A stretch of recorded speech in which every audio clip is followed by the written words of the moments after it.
Why do people use the term closing a sale? It's the worst possible term you could ever use. Sales are never closed. Actually, if you think about sales as a process, what sales is a series of commitments. And all you're ever doing is trying to take your prospect or your customer to the next commitment. So for example, you might exchange messages on LinkedIn, and that might lead to a commitment to have a Skype call.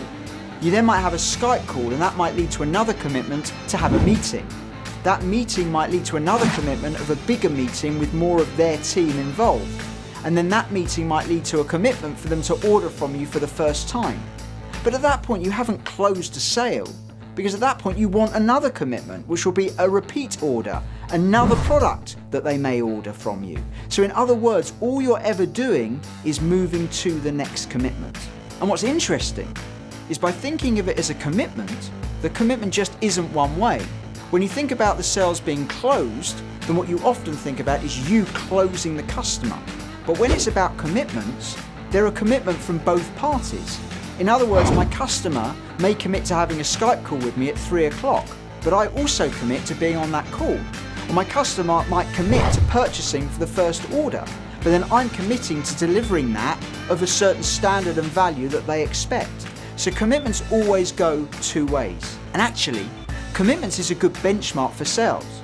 Because we've all experienced that prospect who we think might buy, but keeps messing us about and never really does. But actually, if you think of the process as a series of commitments, you then ask yourself, what is their next commitment?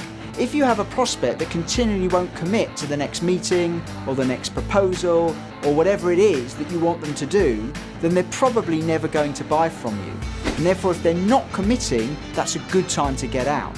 Think of sales in a way as a game of catch. If you throw the ball to someone, they have to throw it back. If you throw and they just let it drop to the ground and you have to go and pick it up and start again, eventually it just gets dull, it just gets boring. And that's a good time to perhaps end that relationship.